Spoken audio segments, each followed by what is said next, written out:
Today we are going to start our new chapter, chapter number 6. Okay, David begins a new life. David ने अपनी एक नई ज़िंदगी की शुरुआत की. इसका हम पार्ट फर्स्ट जो चैप्टर 6 है उसका एक्सप्लेनेशन आज देखेंगे. देन इसका जो सेकंड पार्ट है वो 7th चैप्टर में है आपका. ओके, तो ये जो चैप्टर है वो कहाँ से लिया गया है? An extract from David Copperfield by Charles Dickens. जो डेविड कॉपरफील्ड है वहाँ से इसको लिया गया है. ठीक है, हम स्टार्ट करते हैं. The novel David Copperfield by Charles Dickens. जो नॉवल है डेविड कॉपरफील्ड के नाम की, उसमें से किसने लिया ये चैप्टर? चार्ल्स डिकेंस ने. Tells the story of David from childhood to maturity. जो हमें किसकी कहानी बताता है? बचपन से लेकर के बड़े होने तक की डेविड की. एक लड़का है डेविड जिसकी ये कहानी हमें बताते हैं. David was born in England about 1820. David का जन्म जो है वो इंग्लैंड में 1820 में हुआ था. His father had died before he was born. जब डेविड पैदा हुए थे उससे पहले ही उनके पिता की मृत्यु हो चुकी थी. 7 years later his mother married Mr Edward Murdstone. 7 साल के बाद जो डेविड की माता जी थी, मदर थी, उन्होंने किससे शादी कर ली थी? मिस्टर एडवर्ड मर्डस्टोन से. David dislikes his step father. David जो है अपने जो सौतेले पिता थे, जो मिस्टर एडवर्ड मर्डस्टोन थे, उन्हें पसंद नहीं करते थे. Who mistreats him for not doing well in his studies.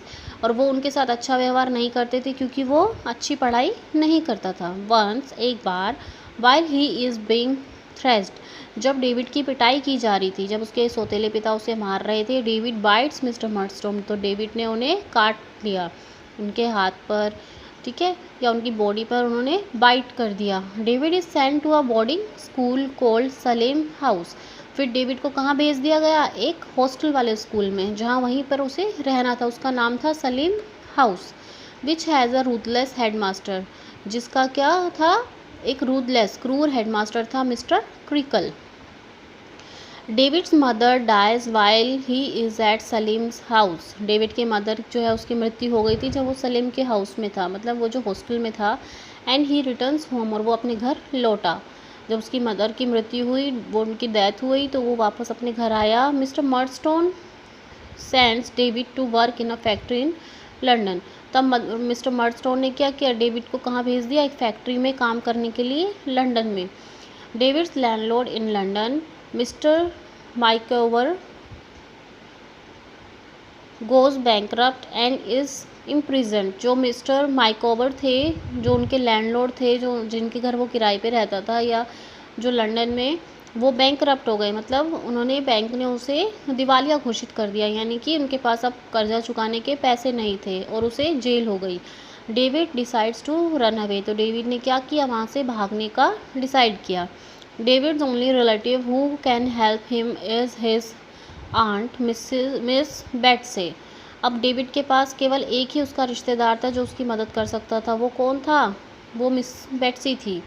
Who lives in Dover. जो डॉवर में रहती थी, एक जगह का नाम है, वहाँ वो रहती थी. He walks all the way from London to Dover. Now read on.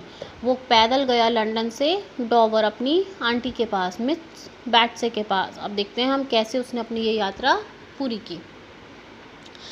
अब डेविड क्या कहता है? My journey to Dover was a very difficult one. मेरी जो यात्रा थी डॉवर की वो बहुत मुश्किल थी. I was robbed almost as soon as I had left the house. मुझे लूट लिया गया लगभग जैसे ही मैंने घर छोड़ा. I had no place to sleep. मेरे पास सोने के लिए कोई जगह नहीं थी. And at times I slept in haystacks. तो मैं सूखी घास के ढेर में वहाँ सोता था. दैट ले इन डेजर्टेड बार्न्स. जो बिल्कुल जो खाली खलिहान होते हैं, सुनसान जगह होती है, वहाँ पर होते थे घास के ढेर, वहाँ मैं सोता था. I encounter dangers of all kinds. मुझे सभी तरीके की मुश्किलों से सामना करना पड़ा. I got a 6 mile ride in a cart. एक गाड़ी में मैंने 6 माइल तक सिर्फ यात्रा की. And I walk the rest of the way to my aunt Miss Betsey's house. और उसके बाद जितना भी सफ़र था वो मैंने पैदल ही पूरा किया. ठीक है, ये डेविड अपनी बात बता रहा है. माई शूज़ वर इन अ वोफुल कंडीशन. बहुत खस्ता हाल कंडीशन में मेरे जूते हो चुके थे, मतलब वो टूट चुके थे. And my cap was frayed and battered. और मेरी जो टोपी थी वो भी ख़राब हो चुकी थी, अस्त व्यस्त हो चुकी थी. ठीक है, और बैटर्ड हो चुकी थी। ठीक है, बैटर्ड का मतलब होता है चकनाचूर होना। I look miserable in my clothes, मैं बहुत ही दयनीय स्थिति में अपने कपड़ों में था। दैट हैड बिन टोन, जो फट चुके थे, एंड सोइल, और गंदे हो चुके थे, विद हीट, गर्मी से, ड्यू, ओस से, और ग्रास, घास से। While searching for the aunt Betsey's house in Dover, I met her handmaid. ठीक है, मैं जब मिस बैट्से के हाउस डोवेर में पहुंचा ढूंढते हुए, तो मैं उनकी एक नौकरानी से मिला। She led me to the house, जिसने मुझे घर का पता बताया या वो मुझे वहाँ तक लेके गई। Where I was destined to find refuge and care. ठीक है, जहाँ पर कि मुझे शरण और केयर मिली, ढूंढने के लिए, मतलब शरण पाने के लिए, और वहाँ मैं गया। As I enter the garden gate, जैसे ही मैं गार्डन के गेट में गया, एंटर हुआ, I saw a bespectacled, perplexed looking gentleman looking at me from an upstairs window, तो मैंने देखा कि एक चश्मा पहने हुए और एक कंफ्यूज सा इंसान, एक जेंटलमैन, मुझे अपनी खिड़की जो ऊपर सीढ़ियों पर थी वहाँ से देख रहा है। Simultaneously a lady appeared at the door, तभी एक साथ वहाँ एक जो लेडी है वो वहाँ दरवाजे पर आई। इंस्टेंटली, उसी वक्त, I knew that she was Miss Betsey, मैं जान गया था कि वो मिस बैट्से हैं। Because the she walked out of her house, क्योंकि वो जो अपने घर से बाहर आई थी, just the way my mother had described her usual way of entering ours at Blunderstone, तो वो उसी तरीके से आई थी जैसा कि मेरी मम्मी ने मुझे बताया था कि वो घर, हमारे घर ब्लंडर स्टोन में कैसे आती थी। Looking at me she shouted, मुझे देखते ही वो चिल्लाई, go away, no boys here, आप यहाँ से जाइए, यहाँ कोई लड़के नहीं आते। इफ़ यू प्लीज़ माम, आई प्लेडेड, मैंने रिक्वेस्ट की कि इफ़ यू प्लीज़ माम, कि प्लीज़ मेरी बात सुनिए। She stared at me wondering, उसने मुझे आश्चर्य से घूरा। व्हेन आई वॉज, जब मैंने ऐसा कहा, if you please aunt, I am your nephew, please auntie, मैं आपका भतीजा हूँ, नेफ्यू हूँ। आई रिपीटेड सॉफ्टली, मैंने बहुत सरलता से उससे कहा, बहुत अच्छे से कहा।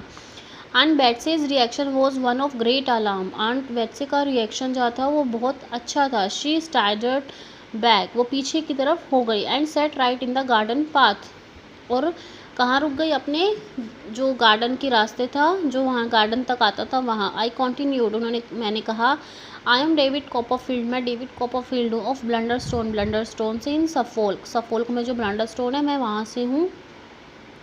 वे you came on the night when I was born, जहाँ तुम आई थी जब मैं रात को पैदा हुआ था। एंड सो माई डियर मामा, और आपने मुझे मेरी मम्मा के साथ देखा था। I have been very unhappy since she died, मैं बहुत दुखी हूँ तब से, जब से मेरी मम्मी नहीं रही। आई हैव बीन ह्यूमिलेटेड, मुझे परेशान किया गया। टॉट नथिंग, कुछ भी नहीं पढ़ाया गया। And put to heavy work, और भारी काम करने के लिए भेज दिया गया। ये सब चीज़ें कौन कह रहा है, ये सब चीज़ें अब वो जो डेविड है, जो लड़का है, वो उस आंटी को बता रहा है, मिस बेट्से को। I had no choice but to run away to you, मेरे पास कुछ भी नहीं था इस चॉइस के अलावा कि मैं आपके पास भाग कर आ जाऊँ। I was telling my aunt about my journey when all at once I broke into tears, मैं अपनी जितनी भी यात्रा थी सब कुछ अपनी आंटी को बताते हुए बता रहा था, और मैं इतने में रोने लगा। आई फेल ऑन माई नीज, मैं अपने घुटनों पर बैठ गया। And lay my head on her warm lap, और मैंने अपना सर उनकी गोद में रख दिया। She called out for a gentleman to assist her, उसने तब वो जेंटलमैन को बुलाया उसी की मदद करने के लिए। As he entered she said, जैसे ही वो अंदर आए तो उन्होंने क्या कहा, you have heard me mention my nephew, तुमने सुना था ना जब मैंने अपने नेफ्यू डेविड कॉपरफील्ड के बारे में तुम्हें बताया था, हैवेंट यू, क्या तुम्हें याद है। ये बात आंटी ने किससे कही, वो जो जेंटलमैन वहाँ खिड़की में खड़ा था उससे, उसका नाम था Mr Dick. Mr Dick seem to be perplexed, Mr Dick जो है वो बहुत कंफ्यूज दिखाई दे रहे थे। But Miss Betsey continue to speak, पर मिस बैट्से जो है उसने अपना बोलना जारी रखा। Well this is my nephew, ये मेरा भतीजा है। And he has run away, और ये वहाँ से भाग आया है। Now what should we do with him, अब हमें उसके साथ क्या करना चाहिए। डिक सजेस्टेड दैट, डिक ने क्या सजेस्ट किया, I should immediately to be given a bath, कि मुझे एक नहाने देना चाहिए सबसे पहले तो। The bath took away some pain from my aching limbs, तो मेरे जो लिम्स हैं या पैर हैं, अंग हैं, उनमें से जो दर्द है वो निकल जाएगा नहाने के बाद। I was clothes in a shirt and a pair of trousers that belong to Mr Dick, फिर मुझे एक शर्ट दी गई और ट्राउज़र दिया गया जो किसके थे, मिस्टर डिक के। Then I was covered in 2 great shawls, फिर मुझे 2 शॉल्स में लपेटा गया, विच वार्म्ड माई बॉडी, जिससे मेरी शरीर थोड़ा गर्म हुआ। I fell into a deep sleep, और मैं गहरी नींद में सो गया। And I was woken up at dinner time, और मैं रात को उठा। The dinner was a treat, dinner जो है वो एक ट्रीट थी। As I had not tasted good food for long, क्योंकि मैंने बहुत लंबे समय से कुछ भी अच्छा नहीं खाया था।